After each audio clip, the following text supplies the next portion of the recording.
Sige, para matapos na itong bangayan at mukhang magkakaibigan at magkakapitbahay lang naman din sila, kausapin natin o hingin natin ngayon ang karagdagang opinyon ng ating mga kagalang-galang na trio tagapayo.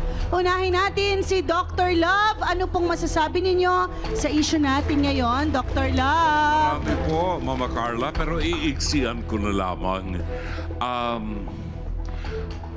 Liza and Aling Yolanda, aminin ko sa inyo, hindi kayo pwedeng humawak ng malaking negosyo sa inyong lugar. Una, ang inyong negosyo ay illegal. Wala kayong business permit. Wala kayong sanitary permit. Pero nakalulusod dahil nakakatulong sa inyo. Di ba? Pero hindi kayo nakakapagbayad ng tax. Kami nagbabayad ng tax. Diba? At yung inyong demeanor, Liza and Nana Yolanda, yung kilos ninyo at pananaw ninyo, pang-barangay na negosyo lang. Yung mga malalaking kumpanya ng soft drinks, walang siraan. Alam niyo yung ginagawa nila? Nag-iisip sila ng mga ideas, marketing strategy, para mapasarap lalo o maging attractive yung kanilang produkto. Walang siraan. Kasi ang katotohanan po, hindi naman nakukuha sa siraan yan. Miski anong sabihin mo sa akin na pangit yung kanyang patty, hindi kita paniniwalaan. Ang hahanapin ko kung alin ang masarap sa panindan yung dalawa. Kung sino mas maraming customer, yun mas masarap. Hindi nyo kami pwedeng diktahan kasi kami gumagastos. So wag na kayong mag-away. Iisa negosyo nyo, hamburger. Huwag kayo mag-away. At huwag naman magtaas ng boses sa matanda. Tatanda ka rin. No? So, ang isipin niyong dalawa, paano nyo mai-improve ang inyong produkto. Yun. Ayos yun. Salamat po. Ayan. So, depende sa kung saan maraming pupunta, no, Dr. Love. And then, yung iba naman, depende sa panlasa mo.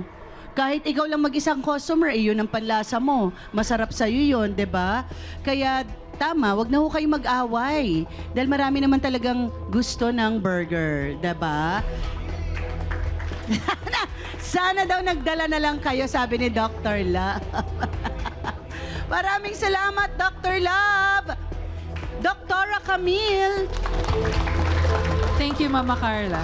Okay, pag sinabi nating inggit, ito palagi competition kasi palaging sa dalawang tao ito. Pero tatandaan natin hindi ko rin maintindihan Aling Yolanda at saka Aling Lisa.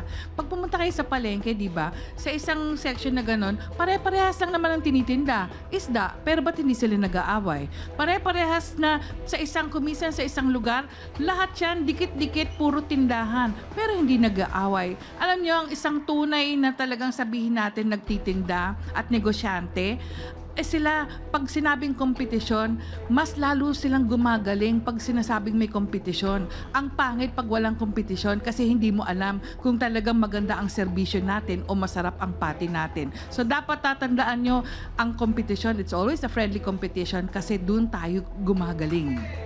Thank you. Ang galing nun, no? Oo nga, hindi natin naisip na sa palengke magkakatabi puro kamatisan, puro gulayan, puro prutasan. Bababaan pala ng presyo yun. Hindi ko alam. Lagi ako napupunta sa mahal, ha? Hindi ako marunong tumawad, eh.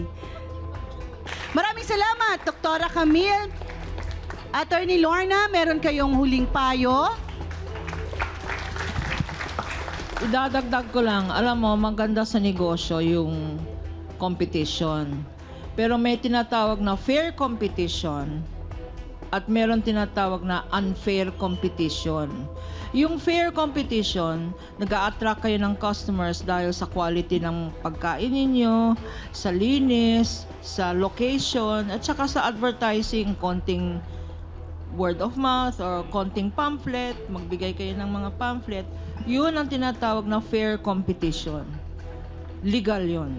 Yung unfair competition, yung nagsisiraan kayo sa isa't isa. Unfair competition yun. Ang huli ko lang advice is, kunin nyo na lang yung aking telephone number dyan kay Jerome kasi meron kaming association, ang pangalan ay Women's Business Council. Ito po ay Ito po ay association ng mga malalaking company or heads ng professions. Pero ang advokasya po namin ay tumulong sa mga kagaya nyo nag-i-start ng business.